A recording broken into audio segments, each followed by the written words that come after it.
प्रिय विद्यार्थियों, नमस्ते। आज के इस ई कंटेंट में हम पुनः चर्चा करेंगे छायावाद की प्रसिद्ध कवयित्री महादेवी वर्मा के प्रसिद्ध गीत मधुर मधुर मेरे दीपक जल के अग्रिम अंश की। इस अंश में भी कवयित्री अपने अव्यक्त प्रियतम के प्रति अपना प्रेम भाव प्रकट करते हुए, अपनी वीरानुभूति को प्रकट करते हुए, उसके साथ एकाकार होने की कामना करती हुई लिखती है कि विहस विहस मेरे दीपक जल, धूम्र के अंग हरित कोमलतम, ज्वाला को करते हृदय गम। वसुधा के जड़ अंतर में भी बंदी है तापों की हलचल, बिकर बिकर मेरे दीपक जल। मेरी निश्वासों से द्रुततर, सुबग्न तू बुझने का भय कर। मैं अंचल की ओट किए हूँ, अपनी मृदु पलकों से चंचल। विहस विहस मेरे दीपक जल। यहाँ पर कवयित्री महादेवी वर्मा ने अपने वेदनामय जीवन को निरंतर जलते हुए प्रियतम का पतालोकित करने का जो आह्वान किया है, उसी को अपनी वाणी देते हुए कहती है कि हे मेरे वेदनामय जीवन रूपी दीपक, तू निरंतर हंसता हंसता जलता रह। विहस विहस मेरे दीपक जल।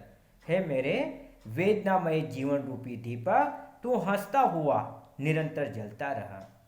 यद्यपि संसार में सुखदायी क्षण भी हैं, परंतु दुख भी कम नहीं है। कवयित्री कहती कि धूम्र के अंग हरित कोमलतम, ज्वाला को करते हृदयंगम। यद्यपि संसार में सुखदायी क्षण भी हैं, परंतु दुख भी कम नहीं है। वृक्षों की हरी भरी डालें यद्यपि अति कोमल एवं आकर्षक लगती है। ध्रुव के अंग हरित कोमलतम, वृक्षों की हरी भरी डालें यद्यपि अति कोमल एवं आकर्षक लगती हैं, परंतु सूर्य की प्रखर ऊष्मा को अपने अंदर समाविष्ट करके ही हरी भरी रहती है।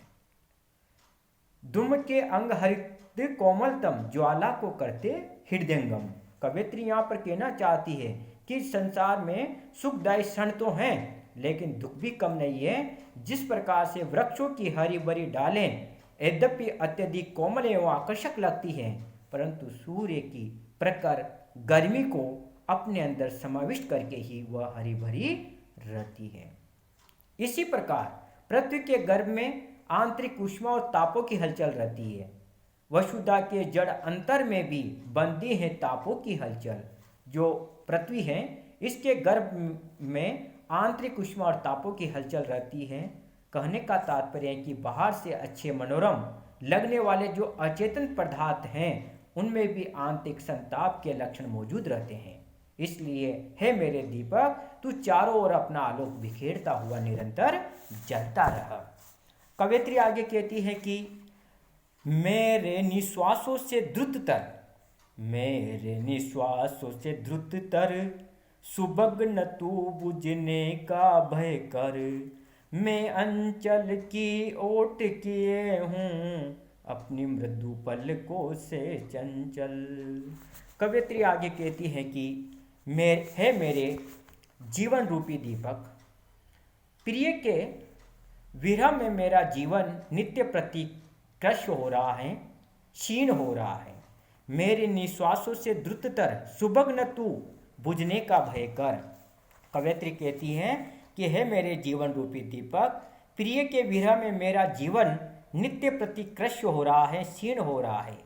मेरी निश्वासें बढ़ रही हैं। यह बढ़ती हुई निश्वासें जीवन को अंत की ओर ले जाने की परिचायक हैं। मेरी निश्वासों से द्रुततर, सुबग्न तू बुझने का भय कर। मेरी जो निश्वासें हैं, ये निरंतर बढ़ रही है, और यह बढ़ती हुई निश्वासें जीवन को अंत की ओर ले जाने की परिचायक है। इनसे जीवन रूपी दीपक के बुझने का भय उत्पन्न हो गया है। अतः कवयित्री इस खतरे से मुक्ति का आह्वान देती हुई कहती है कि हे मेरे जीवन रूपी दीपक, तू तेज गति से निकलने वाले निश्वासों से बुझ नहीं सकेगा, क्योंकि मैंने तुझे अपनी चंचल पलकों से ओट दे रखी है, चंचल पलकों की ओट में कर लिया है।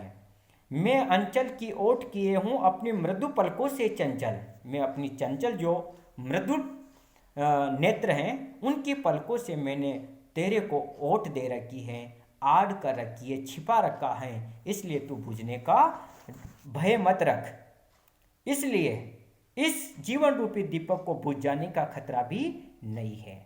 यहाँ पर जीवन में सुख दुख तथा आशा निराशा होने पर कर्तव्य का दृढ़ता से निर्वाह करने का संदेश कवित्री ने हमें दिया है और यह बताने का प्रयास किया कि संसार की जितनी भी सुंदर वस्तुएं हैं जो देखने में हमें सुंदर लगती हैं, लेकिन उनकी सुंदरता उनके द्वारा सहे गए कष्टों में ही विद्यमान रहती है। जो जितना कष्ट सहेगा वह उतना ही सुंदर होता चला जाएगा। ऐसा संदेश कवित्री ने इस अंश के माध्यम से हमें दिया है। कवित्री आगे कहती है कि सहज सहज मेरे दीपक जल, सीमा की लघुता का बंधन है अनादि तू मत घड़ियां जिन, मैं द्रग में अक्षय कोसों से तुझ में भरती हूँ आंसू जल। यह उत्तरण महादेव वर्मा के मधुर मधुर मेरे दीपक जल शीर्षक गीत से लिया गया है। इसमें कवयित्री ने जीवन की व्यापकता एवं त्याग भावना का निरूपण किया है। कवयित्री कहती है कि हे मेरे जीवन रूपी दीपक, तू सदैव सहज जीवन इच्छा के साथ जलता रह। सहज सहज मेरे दीपक जल, हे मेरे जीवन रूपी दीपक, तू सदैव सहज जीवन इच्छा के साथ जलता रह। सीमा की लघुता का बंधन है अनादि तू मत घड़ियां गिन। ये शरीर की सीमा ही तेरे जीवन का प्रमाण है। मिट्टी का अस्तित्व दीपक की लघुता का प्रमाण है। यह शरीर की सीमा ही तेरे जीवन का प्रमाण है। मिट्टी का अस्तित्व दीपक की लघुता का प्रमाण है। यह शरीर जीवन की क्षणभंगुरता का परिचायक है। इस शरीर बंधन से ही जीवन की लघुता का बोध होता है, किंतु तू तो अनादि है, तेरा कभी सही नहीं हो सकता। तुझे अपने जीवन काल की घड़ी पल गिनने की जरूरत नहीं है। आत्मा अनादि और अनंत है, उसका समय गिनना अज्ञान मात्र है अनादि तू मत घड़ियां गिन, मैं द्रग में अक्षय कोसों से तुझ में भरती हूँ आंसू जल। अनादि अनंत जीवन की लघु सीमा का विचार करना भी अनुचित है। इसलिए हे जीवन रूपी दीपक, मेरे नेत्रों में आंसुओं का अक्षय कोष है। मैं तुझ पर निरंतर अश्रुओं का जल डालती रहूंगी और तुझे सदा सींचती रहूंगी। अर्थात प्रियतम की जो मधुर स्मृतियों के कारण जो अश्रुकण बहेंगे, उनसे जीवन को निरंतर जलने का संबल मिलेगा। ऐसा संदेश कवित्री ने इस अंश के माध्यम से हमें दिया है। दीपक के माध्यम से आत्मा के ज्ञान स्वरूप तथा जीवन की व्यापकता का रहस्यमय चित्रण कवित्री ने इस अंश में किया है। सहज सहज जैसे हंस में पुनरक्ति प्रकाश, द्रग में अक्षय कोशों में रूपक, भरती हूँ आंसू जल में रूप का अतिशोक्ति अलंकार का प्रयोग कवित्री ने किया है।